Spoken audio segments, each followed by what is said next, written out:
नमस्कार, आप देख रहे हैं बिग न्यूज बिग शो। आपके साथ मैं हूं Raj Thakur. News big show में सबसे पहले बात होगी दिल्ली विधानसभा में पेश की गई एक और कैग रिपोर्ट की, जो प्रदूषण के मुद्दे पर थी। इस रिपोर्ट में कई बड़े खुलासे हुए, जिनसे हम आपको रूबरू करवाएंगे।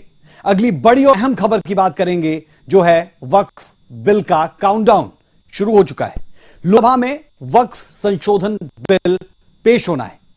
वहीं यशु वाले पादरी वजिंदर को मोहाली की कोर्ट ने यौन उत्पीड़न के मामले में उम्र कैद की सजा सुनाई।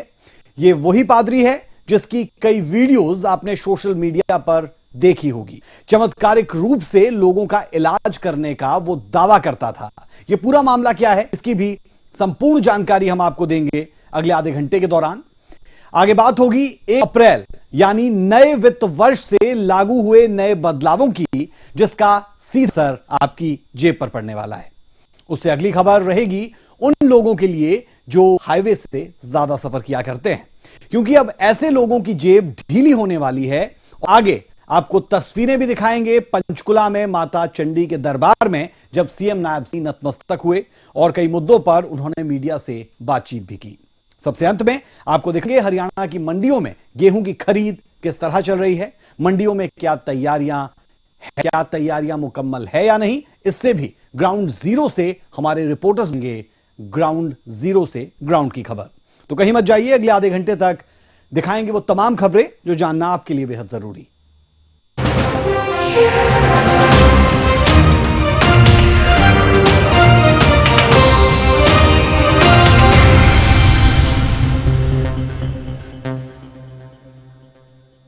बिग न्यूज बिग शो में सबसे पहले बात करेंगे कैग रिपोर्ट की। जी हां, दिल्ली की रेखा गुप्ता सरकार ने मंगलवार को विधानसभा में प्रदूषण पर कैग रिपोर्ट पेश की। इस ऑडिट रिपोर्ट में अपर्याप्त वायु गुणवत्ता निगरानी, उसके साथ साथ सार्वजनिक परिवहनों की कमी और अप्रभावी उत्सर्जन जांच के बारे में पता चला। पूर्व की आम आदमी पार्टी की सरकार के दौरान 14 कैग रिपोर्ट्स लंबित है, जिन्हें सदन के पटल पर रखने का बीजेपी ने विधानसभा चुनाव के दौरान वादा किया था। आखिर क्या कुछ खुलासे हुए इस नई कैग रिपोर्ट में, जानने के लिए आपको जरूर देखनी चाहिए हमारी ये विशेष रिपोर्ट। ये कैग रिपोर्ट ठीक के पता क्या बोल रही है? ये कैग रिपोर्ट का हर पन्ना एक ही बात बोल रहा है। पहला पन्ना खोलो, उस पे लिखा है केजरीवाल भ्रष्ट है। दूसरा पन्ना खोलो, उस पे लिखा है केजरीवाल ज्यादा भ्रष्ट है। तीसरा पन्ना खोलो, लिखा है केजरीवाल बहुत भ्रष्ट है। चौथा पन्ना खोलो, लिखा है केजरीवाल भ्रष्ट है। दिल्ली विधानसभा में एक के बाद एक कैग रिपोर्ट पेश कर बीजेपी सरकार बड़े खुलासे कर रही है। आम आदमी पार्टी की पूर्व में रही सरकार पर कई बड़े सवाल खड़े हो रहे हैं। अब फिर वायु प्रदूषण को लेकर सदन में कैग रिपोर्ट रखी गई है, जिसमें कई तरह की खामियां पाई गई हैं। रिपोर्ट के कुछ पॉइंट्स सामने आए हैं जो कि हैरान कर देने वाले हैं। रिपोर्ट में दावा किया गया है कि सतत परिवेशी वायु गुणवत्ता निगरानी स्टेशनों CAAQMS की संख्या CPCB मानकों के अनुसार नहीं थी, जिसकी वजह से AQI डेटा अविश्वसनीय रहा। वायु गुणवत्ता निगरानी प्रणाली को लेकर जारी रिपोर्ट में आगे बताया गया कि उचित वायु गुणवत्ता निगरानी के लिए आवश्यक प्रदूषक सांद्रता डेटा उपलब्ध नहीं था। प्रदूषण स्रोतों पर वास्तविक समय का डेटा उपलब्ध नहीं होने के कारण आवश्यक अध्ययन नहीं किए गए। वाहनों से होने वाले उत्सर्जन का कोई आकलन नहीं किया गया, जिससे स्रोत विशिष्ट नीतियां बनाने में कठिनाई हुई। 24 निगरानी स्टेशनों में से 10 में बेंजीन स्तर अनुमेय सीमा से अधिक पाया गया, लेकिन पेट्रोल पंपों से होने वाले उत्सर्जन की प्रभावी निगरानी नहीं की गई। वायु प्रदूषण को कंट्रोल करने के लिए सार्वजनिक परिवहन के लिए जो व्यवस्था बनाई गई थी, उसमें भी खामियां गिनाई गई हैं। सार्वजनिक परिवहन बसों की कमी, 6,750 उपलब्ध बनाम 9,000 आवश्यक थी। बस प्रणाली में संचालन की अक्षमताएं, जैसे कि बसों का ऑफ रोड रहना और तर्कहीन मार्ग योजना भी शामिल हैं। इसके अलावा 2011 के बाद से ग्रामीण सेवा वाहनों की संख्या में कोई वृद्धि नहीं हुई, जबकि जनसंख्या बढ़ती रही। पुराने वाहन प्रदूषण में योगदान देते रहे। वहीं वैकल्पिक सार्वजनिक परिवहन, monorail, light rail transit, trolley बस के लिए आवंटित बजट का 7 साल तक इस्तेमाल नहीं किया गया। बसों की सही समय पर नहीं की गई जाँच, वाहन फिटनेस पर नहीं दिया गया ध्यान। 31 मार्च 2021 को समाप्त हुए वर्ष के लिए राष्ट्रीय राजधानी क्षेत्र दिल्ली सरकार से संबंधित भारत के नियंत्रक एवं महालेखा परीक्षक के दिल्ली में वाहन वायु प्रदूषण रोकथाम और शमन पर निष्पादन लेखा परीक्षा प्रतिवेदन वर्ष 2022 का प्रतिवेदन संख्या 2 की प्रतियां सदन पटल पर प्रस्तुत करती हूं कि मात्र 1000 बसों के अगेंस्ट मात्र आपने 2 इलेक्ट्रिक व्हीकल्स लिए, बसें 2 इलेक्ट्रिक बसेस ली, जबकि आपको 1000 के अगेंस्ट आपने 2 बसें लेने का काम किया। और ये लूट खाली एक सीमा तक, सेक्टर तक सीमित नहीं है। जिसकी मर्जी कैग रिपोर्ट, और फिर कहते हैं कैग रिपोर्ट पढ़ने में टाइम लगता है। भाई करप्शन तुमने कर रखी है, हमें तो पढ़ने में टाइम लगे, तुम्हें तो अपनी कलाकारियों को पहले ही पता तुमने क्या कुछ कर रखा, तुम्हें कैसे टाइम लग सकता है जानने के अंदर? हमें लगे तो लगे। आपको बता दें कि स्वचालित वाहन निरीक्षण इकाइयों का न्यूनतम उपयोग बिना उचित परीक्षण के फिटनेस प्रमाण पत्र जारी किए गए। सुप्रीम कोर्ट के आदेशों का उल्लंघन करते हुए BS3 और BS4 वाहनों का अनधिकृत पंजीकरण भी इसमें शामिल रहा। दिल्ली से सूर्य समाचार के लिए विनय सिंह की रिपोर्ट।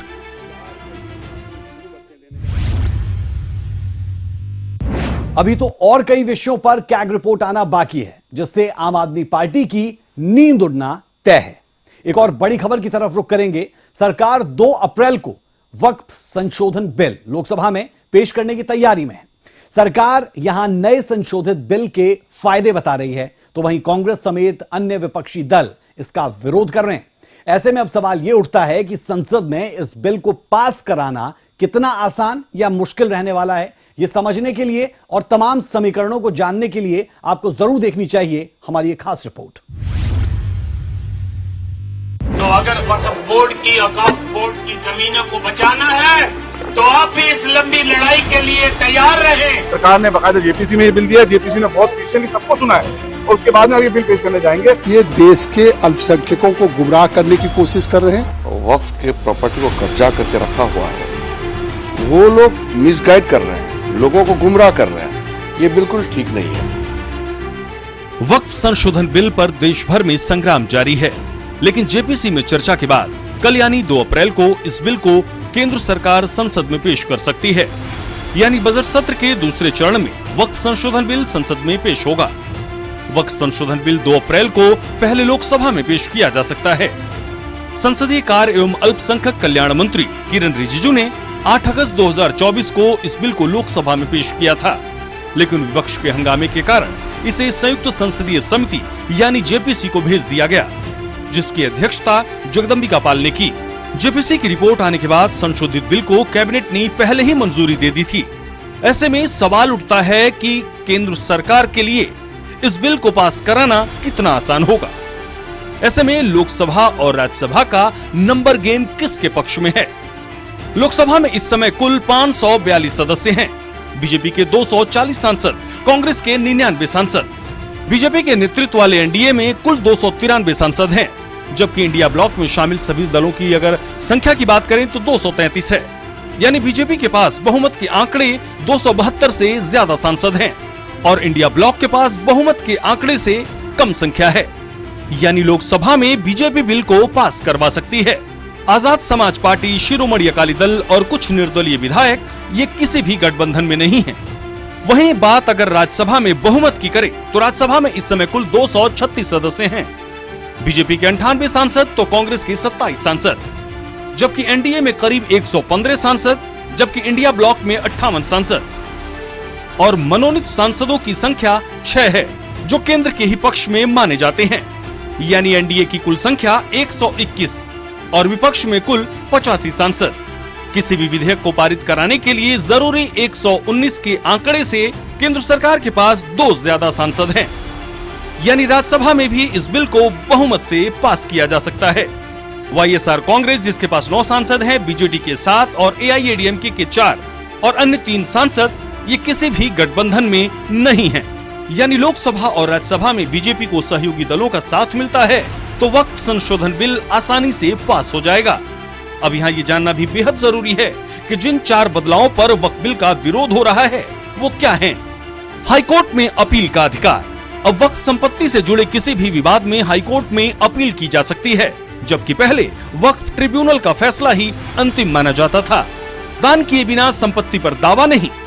अब वक्फ बिना दान मिले किसी भी संपत्ति पर अपना दावा नहीं कर सकता। पहले वक्फ बोर्ड किसी संपत्ति पर दावा करता था तो वो वक्फ की संपत्ति मानी जाती थी। महिला और अन्य धर्मों के सदस्य अब वक्फ बोर्ड में एक महिला और एक अन्य धर्म का सदस्य अनिवार्य होगा। पहले बोर्ड में महिला या किसी अन्य धर्म के सदस्य नहीं होते थे। कलेक्टर को अधिकार, अब कलेक्टर वक्फ संपत्ति का सर्वे कर सकेगा और ये तय करने का अधिकार होगा कि कोई संपत्ति वक्फ की है या नहीं। इस बिल को लेकर संसदीय कार्य मंत्री किरण रिजिजू ने कहा कि हम वक्फ संशोधन बिल पर चर्चा करने के लिए तैयार हैं। विपक्ष के मंत्री सदन में आएं और चर्चा करें। वहीं अजमेर दरगाह के आध्यात्मिक प्रमुख के उत्तराधिकारी सैयद नसरुद्दीन चिश्ती ने भी कहा कि वक्फ संशोधन विधेयक पर लोगों को भ्रमित किया जा रहा है, जो सही नहीं है। ये वक्फ का विरोध करने वाला कौन लोग है? जो कुछ लोग ताकतवर हैं, वक्फ के प्रॉपर्टी को कब्जा करके रखा हुआ है, वो लोग मिसगाइड कर रहे हैं, लोगों को गुमराह कर रहे हैं। ये बिल्कुल ठीक नहीं है। अच्छा, मुझे बताइए कि कुछ लोग कहता है कि ये वक्फ अमेंडमेंट बिल अनकॉन्स्टिट्यूशनल है। अरे कम से कम थोड़ा सा सोच समझ के बोलता तो हमको भी अच्छा लगता। क्रिटिसिज्म करने का राइट है सबका, लेकिन क्रिटिसिज्म कोई तर्क पे तो होना चाहिए। लेकिन जहां तक मेरा मानना यह है कि मौजूदा वक्फ एक्ट जो है उसमें अमेंडमेंट की सख्त जरूरत है और मुसलमानों को किसी तरीके से भी इससे डरने की जरूरत नहीं है। देखिए, मीडिया पे आके बयान देना वो आधिकारिक बयान नहीं। जब सरकार पार्लियामेंट में खड़े होकर आधिकारिक तौर पर बयान दे रही है, भारत सरकार, कि ये किसी के खिलाफ नहीं है, कोई आपकी मस्जिद दरगाहें नहीं छीनी जाएंगी, इमाम बाड़े नहीं छीने जाएंगे, तो हमें उस ऑथेंटिक बयान को, आधिकारिक बयान को मानना चाहिए।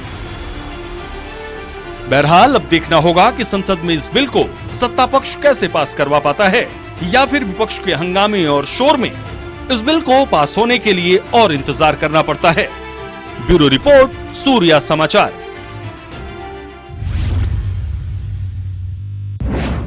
खैर, आंकड़ों के लिहाज से इस बिल को संसद से पारित करवाने के लिए एनडीए के पास बहुमत लाजमी तौर पर है। बात अगली बड़ी खबर की कर लेते हैं। यशु वाले स्वघोषित पादरी बजिंदर को मोहाली के पॉक्सो कोर्ट ने आजीवन कारावास की सजा सुनाई है। बजिंदर को कोर्ट ने 3 दिन पहले दोषी करार दिया था। इसके बाद उसे पटियाला जेल में बंद कर दिया गया था। बजिंदर पर आरोप है कि वो विदेश में बसाने के बहाने महिलाओं को अपने घर ले आया करता था, जहां उनका रेप कर वीडियो बनाता था।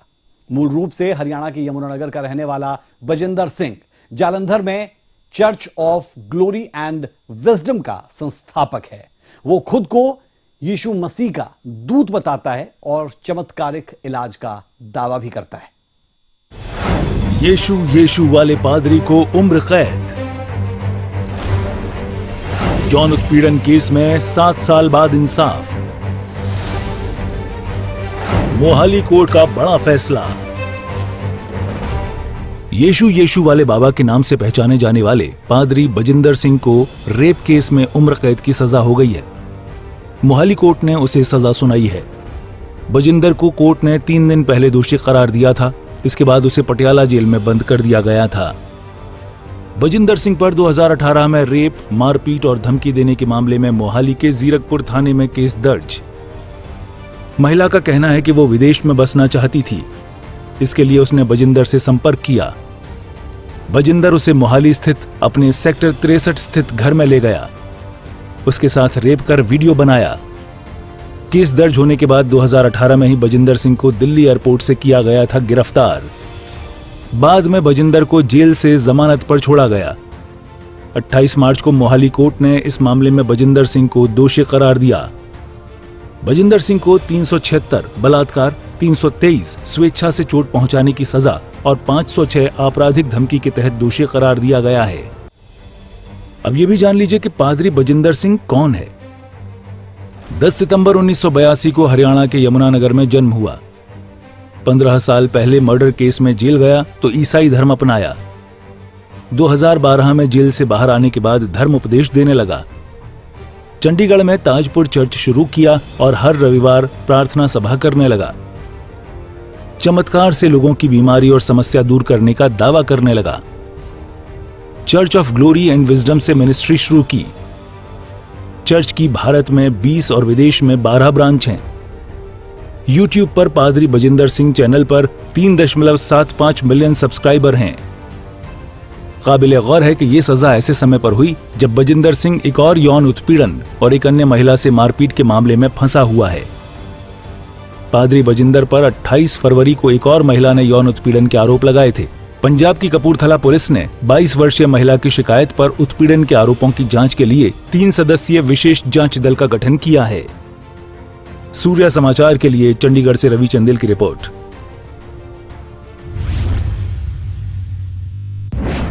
इस पूरे मामले की खास बात यह भी कि इस मामले की सुनवाई 7 सालों तक चली, जिससे कई बार बजिंदर को जमानत पर रिहा भी किया गया था, लेकिन आखिरकार अब पादरी को उम्र कैद की सजा सुना दी गई है। अब रुक करेंगे अगली खबर का। 1 अप्रैल को नए वित्तीय वर्ष की शुरुआत के साथ ही कई बदलाव हुए। असर करदाताओं, वेतनभोगी व्यक्तियों और उपभोक्ताओं पर पड़ेगा। वित्तीय वर्ष 2025-26 में नए आयकर स्लैब आएंगे।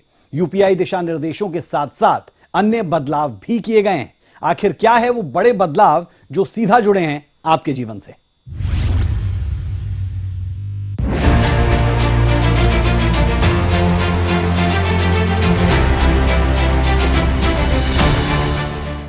नए वित्त वर्ष की शुरुआत के साथ ही मंगलवार से कई बदलाव हो चुके हैं, जो आम लोगों से प्रत्यक्ष अप्रत्यक्ष रूप से जुड़े हैं।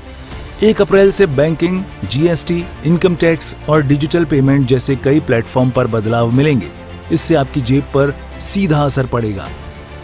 देश में नया टैक्स स्लैब लागू हो रहा है। 12 लाख रुपए तक की कमाई पर टैक्स नहीं लगेगा। 1 अप्रैल से यूपीआई नियमों में बदलाव देखने को मिलेगा। इनएक्टिव नंबर पर यूपीआई सर्विस बंद हो जाएगी। कमर्शियल एलपीजी के गैस सिलेंडरों की कीमतों में 19 रुपए कम किए गए। अगर आप इन्वेस्टमेंट करते हैं तो अब एफडी ज्यादा फायदेमंद होगी। सेविंग स्कीम्स पर बैंक 1 लाख रुपए तक के ब्याज पर टीडीएस नहीं काटेगा। वहीं कई बैंक सेविंग अकाउंट और एफडी की ब्याज दरों में बदलाव करने जा रहे हैं। सेविंग अकाउंट में मिनिमम बैलेंस रखना जरूरी हो चुका है। अब सेविंग अकाउंट में मिनिमम बैलेंस न होने पर बैंक आप पर जुर्माना लगा सकता है। वहीं जीएसटी नियमों में बदलाव हो चुका है। आज से इनपुट सर्विस डिस्ट्रीब्यूटर सिस्टम लागू हो रहा है। आईएसडी सिस्टम जीएसटी सिस्टम को और अधिक स्ट्रीमलाइन करेगा। अब डॉर्मेंट अकाउंट भी बंद किए जाएंगे। एनपीसीआई 12 महीनों में इस्तेमाल नहीं किए गए यूपीआई आईडी को डिसेबल कर देगा। कुल मिलाकर हर नए वित्तीय वर्ष की शुरुआत के साथ उम्मीदें और संभावनाएं नया रूप लेकर आती हैं। आज 1 अप्रैल है और 1 अप्रैल से नया बजट लागू हो चुका है, यानी अब उन ऐलानों पर काम शुरू होगा जो 1 फरवरी को सरकार ने बजट में किए थे। सूर्या समाचार के लिए ब्यूरो रिपोर्ट। अब बात एक और बदलाव की करेंगे। अगर आप एक शहर से दूसरे शहर ज्यादा यात्रा किया करते हैं तो अगली खबर आप ही के लिए है। 1 अप्रैल से नेशनल हाईवे पर टोल महंगा हो चुका है। एनएचएआई के तहत आने वाले टोल प्लाजा पर लिए जाने वाले शुल्क में बढ़ोतरी कर दी गई है, जिसका सीधा असर आपकी जेब पर पड़ने वाला है। हाईवे पर सफर करना हुआ अब और महंगा।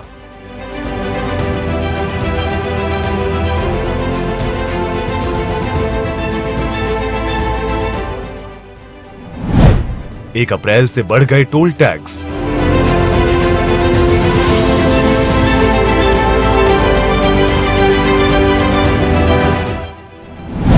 ₹5 से ₹10 का हुआ इजाफा। 1 अप्रैल से नेशनल हाईवे पर टोल महंगा हो चुका है। राष्ट्रीय राजमार्ग प्राधिकरण यानी एनएचएआई के तहत आने वाले टोल प्लाजा पर लिए जाने वाले शुल्क में बढ़ोतरी हो चुकी है, यानी कि अब टोल प्लाजा पर आपको अपनी जेब ज्यादा ढीली करनी पड़ेगी। गुरुग्राम के खेड़की दौला टोल टैक्स पर स्थित national highway authority of India के टोल प्लाजा पर भारी वाहनों पर टोल टैक्स की राशि में ₹5 का इजाफा किया गया है। वहीं लाइट मोटर व्हीकल पर किसी भी तरह की दरों में बदलाव नहीं किया गया है। गुरुग्राम खेड़की दौला टोल टैक्स से लगभग लाखों की संख्या में रोजाना वाहन इस टोल टैक्स से होकर गुजरते हैं। अब एक तरफ भारी वाहन चालकों की जेब पर बढ़ी हुई दरों का असर देखने को मिलेगा, तो वहीं राहत की बात यह है कि लाइट मोटर व्हीकल वाहन चालकों को पहली वाली दरों पर ही टैक्स की राशि देनी होगी। देश भर में टोल प्लाजा पर टोल की दरों में इजाफा हुआ है और ये इजाफा ₹5 हुआ है। हालांकि मैं फिलहाल दिल्ली गुरुग्राम एक्सप्रेसवे के खेड़की दौला टोल पर मौजूद हूँ और ये पूरा एक्सप्रेसवे दिल्ली से जयपुर को जोड़ता है और इस टोल से तकरीबन हर रोज 1 लाख के आसपास वाहन गुजरते हैं, लेकिन 1 अप्रैल यानी आज से 5 रुपए भारी व्हीकल में जो है वो बढ़ोतरी की गई है। साथ ही साथ लाइट कॉमर्शियल जो व्हीकल थे उनमें भी 5 रुपए की बढ़ोतरी की गई है। यानी छोटे जो कॉमर्शियल वाहन है उनका रेट पहले 80 रुपए था, जो अब उनको 85 रुपए अदा करना पड़ेगा। लेकिन वहीं हैवी व्हीकल की बात करें तो उनका रेट जो था वो 250 रुपए था और अब उनको 255 रुपए यहाँ से गुजरने के अदा करने पड़ेंगे। लेकिन इस बीच जो ये बढ़ा हुआ टोल रेट है इससे कहीं ना कहीं सरकार के रिवेन्यू में बढ़ोतरी होगी, तो वहीं जो कॉमर्शियल वाहन चालक है या उनके मालिक हैं उनको कहीं ना कहीं अब आने वाले दिनों में अपनी जेब और ढीली करनी पड़ेगी। लेकिन राहत की बात इस बीच ये है कि जो लाइट मोटर व्हीकल है उनके दामों में कोई बढ़ोतरी नहीं की गई, ये एक राहत की बात जरूर है। लेकिन कुल मिलाकर एक कहा जा सकता है कि एक बार फिर कॉमर्शियल वाहनों पर टोल रेटों में बढ़ोतरी की गई है। 13 महीने से किसान आंदोलन के चलते शंभू टोल प्लाजा बंद था, जिस कारण लोगों को काफी लंबा चक्कर लगाकर अपनी मंजिल तक पहुंचना पड़ता था। लेकिन अब टोल प्लाजा खुल गया है और लोग अपने सही रास्ते से अपनी मंजिल पर पहुंच रहे हैं। इस बढ़े हुए रेट के बारे में शंभू टोल प्लाजा के मैनेजर सुनील से जब बात की गई तो उनका ये कहना है कि ये रेट सरकार की ओर से हर साल अप्रैल में बढ़ाए जाते हैं और अब कोई ज्यादा रेट नहीं बढ़े हैं। सर रेट तो कुछ ज्यादा नहीं बढ़ा है, अपना 5-10 रुपये ही बढ़ा है, कोई इतना ज्यादा नहीं है। जो अपना हर साल बढ़ता है अप्रैल में उतना ही बढ़ा, कोई ज्यादा चार्ज नहीं बढ़ा। हैवी व्हीकल में जैसे अपना कार का है, अगर फास्टैग के अकॉर्डिंग चलेंगे तो 5 रुपये बढ़ा है, और जिसके पास फास्टैग नहीं है तो उसका 10 रुपये बढ़ा है। ऐसे फिर एलसीवी बस ट्रक का ऐसी अगर 5 रुपये कार का तो उनका 10 रुपये हो गया, ट्रक का हो गया तो 15 से 20 हो गया, एमएबी का हो गया 20 से 40 हो गया। कोई ज्यादा नहीं बढ़ा अपना, बिल्कुल नॉर्मल तरीके से बढ़ा जो हर साल बढ़ता है। ये अपना जो 40 से 45 बढ़ा, ये 3 एक्सल से लेके 4 एक्सल तक बढ़ा है। ये आपका अगर आप कैश में कराएंगे तो वही डबल हो जाएगा वो तो, अगर आपका फास्टैग में होगा तो 50% वो डिस्काउंट में हो जाता है। ये साल में बढ़ता है सर, अप्रैल का अपना नया साल होता है तो नए साल से अपना बढ़ता है। नहीं सर, उसका कोई असर नहीं है। ये तो हर साल मतलब अप्रैल में अपने रेट बढ़ते ही NHI के द्वारा, तो वही बढ़ा है और कोई ज्यादा रेट अपना बढ़ा नहीं है। नहीं, लोगों में ऐसे कोई भी नहीं है, सब अपना स्मूथली तरीके से चल रहा है अपना, और बहुत अच्छे तरीके से चल रहा है। काबिल गौर है कि NHAI की ओर से हाईवे और एक्सप्रेसवे पर टोल टैक्स बढ़ा दिया गया है। NHAI ने टोल दरों की समीक्षा के बाद दरों को बढ़ावा दिया गया है। Lucknow highway, Delhi Meerut expressway, eastern peripheral expressway, NH9 और दिल्ली जयपुर हाईवे जैसे हाईवे शामिल हैं। बता दें कि एक ही साल NHAI की ओर से 2 बार टोल टैक्स बढ़ाने का फैसला लिया गया है। सूर्या समाचार के लिए गुरुग्राम से नीरज अंबावता और अंबाला से नरेश सैनी की रिपोर्ट।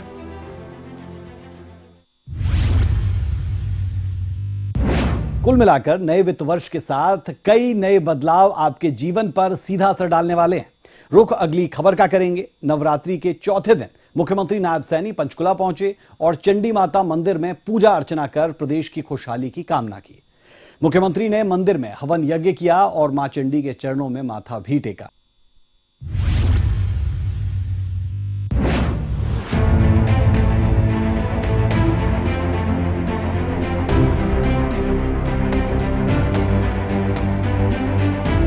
इन दिनों देश में नवरात्रि की धूम देखने को मिल रही है। इसी कड़ी में हरियाणा के मुख्यमंत्री नायब सिंह सैनी चैत्र नवरात्र के चौथे दिन पंचकूला के प्राचीन चंडी माता मंदिर पहुंचे। मुख्यमंत्री नायब सिंह सैनी ने प्राचीन चंडी माता मंदिर में माथा टेक प्रदेश की सुख समृद्धि की कामना की। इसके बाद मुख्यमंत्री ने हवन यज्ञ में आहुति डाली और प्रदेश की खुशहाली की कामना की। आज मेरा परम सौभाग्य है मां मनसा देवी के चरणों में जाने का सौभाग्य प्राप्त हुआ है। चैत्र नवरात्रों का ये शुभ आरंभ हुआ था और आज मां चंडी के चरणों में आने का मुझे अवसर मिला है। मैं पूरे प्रदेशवासियों, देशवासियों को नवरात्रों के मां दुर्गा के नवरात्रों की बहुत बहुत बधाई और शुभकामनाएं देता हूं और मां चंडी के चरणों में यही प्रार्थना करता हूं कि हमारे प्रदेश का हर व्यक्ति स्वस्थ, उत्तम और विकास की नई ऊंचाइयों के ऊपर जाए, ऐसी मैं मां चंडी के चरणों में प्रार्थना करता हूं। इससे पहले सोमवार को भी सीएम नायब सैनी पंचकूला के माता मनसा देवी मंदिर पहुंचे थे। अपनी पत्नी सुमन सैनी के साथ उन्होंने मां के दरबार में हाजिरी लगाई थी और हवन यज्ञ में भी आहुति डाली थी। हरियाणा में गेहूं की खरीद शुरू होने और विपक्ष की ओर से तैयारी पर आरोप लगाए जाने पर भी सीएम ने प्रतिक्रिया दी। उन्होंने कहा कि गेहूं खरीद को लेकर अधिकारियों के साथ बैठक भी ली थी और दिशा निर्देश भी दिए थे। मंडियों में गेहूं की खरीद शुरू हो चुकी है, किसी तरह की कोई समस्या नहीं है।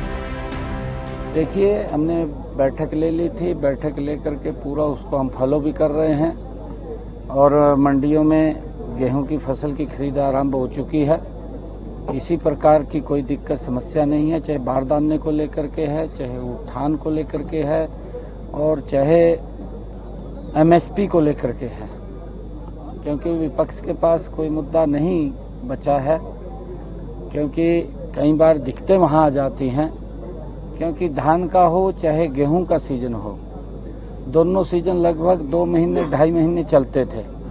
थोड़ा थोड़ा करके मंडी में अनाज आता था, परंतु आजकल मशीनी युग है, वो 2.5 महीने का एक कार्यकाल मात्र 10-12 दिन के अंदर ही वो सिमट जाता है। वहीं हिसार दौरे के दौरान जिस तरह केंद्रीय गृह मंत्री अमित शाह ने सीएम सैनी की जमकर तारीफ की थी, इस पर सीएम ने कहा कि हरियाणा में हर व्यक्ति का विकास और हर व्यक्ति तक सुविधा पहुंचाने का प्रयास कर रहे हैं। सूर्या समाचार के लिए पंचकूला से तारा ठाकुर की रिपोर्ट।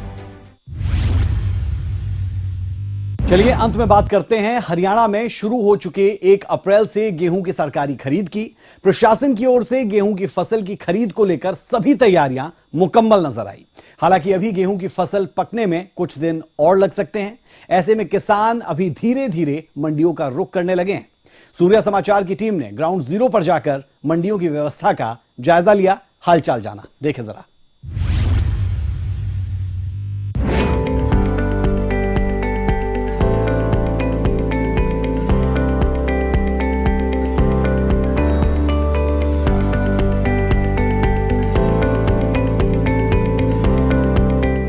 हरियाणा में 1 अप्रैल से गेहूं की सरकारी खरीद शुरू हो चुकी है। प्रशासन की ओर से गेहूं की फसल की खरीद को लेकर सभी व्यवस्थाएं की गई हैं। मंडी में पानी, सफाई और टोकन सिस्टम की सुविधा दी गई है, जिससे किसानों को किसी तरह की दिक्कत से 2-4 न होना पड़े। वहीं मंडियों की सड़कों और लाइटों को भी दुरुस्त किया गया है। अंबाला कैंट की अनाज मंडी में अटल कैंटीन भी खोली गई है, जिसमें किसानों को 10 रुपए में खाने की थाली मिलेगी। अगर बारिश आती है तो उसके लिए आढ़तियों के पास पर्याप्त मात्रा में तिरपाल और पॉलीथीन मौजूद है। वहीं मंडी सचिव का कहना है कि गेहूं 24 घंटे बाद काटे जाएंगे। फतेहाबाद की मंडियों में भी गेहूं की सरकारी खरीद शुरू हो चुकी है। सूर्या समाचार ने ग्राउंड जीरो पर पहुंचकर मंडी का जायजा लिया। पिछले साल की अपेक्षा इस बार जो एमएसपी के जो रेट है वो बढ़ाए हैं। 2400 यानी कि 2425 रुपए गेहूं प्रति क्विंटल जो इस बार किसानों की बिकने वाली है और इससे काफी किसानों की आर्थिक स्थिति है वो काफी मजबूत होने वाली है। हमारे साथ मंडी के प्रधान हैं और जो व्यापारी हैं उनसे बातचीत करते हैं आखिर क्या व्यवस्था फतेहाबाद की मंडियों के अंदर की गई है। जी प्रधान जी, ये बताइए क्या व्यवस्था यहाँ पर की गई है और किस तरह का यहाँ पर मंडी के माहौल है और क्या क्या व्यवस्थाएं प्रशासन और सरकार के द्वारा की गई? अभी हमारे गेहूं आने में 10 दिन का समय है। 10 तारीख के आसपास हमारे कंपनी लगी तो मंडी में गेहूं आना शुरू होगा। मार्केट कमेटी द्वारा बिजली की, पानी की समस्या, बाथरूम की कोई भी किसी तरह की नहीं है, सब व्यवस्था दुरुस्त है। एमएसपी का रेट भी बढ़ा है तो किसानों की आर्थिक स्थिति मजबूत होने की आशंका है। मान सकते हैं कि जरूर उनकी आर्थिक स्थिति बढ़ेगी। बिल्कुल बढ़ेगी। इस बार फसल बहुत अच्छी है हमारे जिले में। गेहूं का झाड़ बहुत अच्छा है। सरकार ने 150 रुपए का जो एमएसपी बढ़ाया है उसके लिए भी हम सरकार का धन्यवाद करते हैं। आज जो मंडी के अंदर जो है सरकारी खरीद है वो शुरू हो चुकी है। हालांकि अभी मंडी के अंदर गेहूं जो है नहीं पहुंची, हालांकि अभी 10 दिन जरूर लगेंगे। करनाल में भी किसानों से अपील है कि गेहूं को सुखाकर लाए ताकि गेहूं आसानी से बिक जाए, पर अभी मंडी में गेहूं आने में समय लगेगा क्योंकि गेहूं अभी पककर तैयार नहीं हुई है। हरियाणा में आज से गेहूं की सरकारी खरीद शुरू हो जाएगी क्योंकि 1 अप्रैल का दिन है। कई मंडियों के अंदर गेहूं पहुंच भी जाएगी, लेकिन करनाल मंडी की जो स्थिति है वो हम आपको दिखाने का प्रयास करेंगे। आप देख सकते हैं ये करनाल मंडी है और यहाँ पर 10 दिन के बाद पैर रखने की भी जगह नहीं होगी, क्योंकि मंडी के अंदर गेहूं की जो आवक है वो लगातार बढ़ती हुई नजर आएगी। लेकिन अभी गेहूं पकी नहीं है खेतों के अंदर, और ऐसे में मंडी के अंदर गेहूं आने में अभी 6 से 7 दिन का वक्त लग सकता है। और उसको लेकर जो तैयारियां हैं वो मंडी के अंदर प्रशासन की तरफ से, साथ ही साथ जो अलग अलग खरीद एजेंसियां हैं उनकी तरफ से की गई है। मंडी को साफ किया गया है, किसानों के लिए पानी की व्यवस्था की गई है और साथ ही साथ वॉशरूम की व्यवस्था भी की गई है। बहरहाल हर जिले में प्रशासन ने मंडियों में पुख्ता प्रबंध तो किए हुए हैं, लेकिन अभी 5 से 7 दिन के करीब का समय गेहूं की कटाई में लगेगा। इसके बाद ही अनाज मंडी में गेहूं की फसल पहुंचेगी। गेहूं की खरीद को लेकर इस बार 2425 रुपए का दाम निर्धारित किया गया है, जिससे किसान काफी खुश नजर आ रहे हैं। सूर्या समाचार के लिए अंबाला से नरेश सैनी, फतेहाबाद से जसपाल सिंह और करनाल से हिमांशु नारंग की report. Big news big show में अभी के लिए हमारा और आपका साथ इतना ही। मुझे मेरी पूरी टीम को दीजिए इजाजत। खबरों का सिलसिला सूर्या समाचार पर बदस्तूर जारी है। नमस्कार।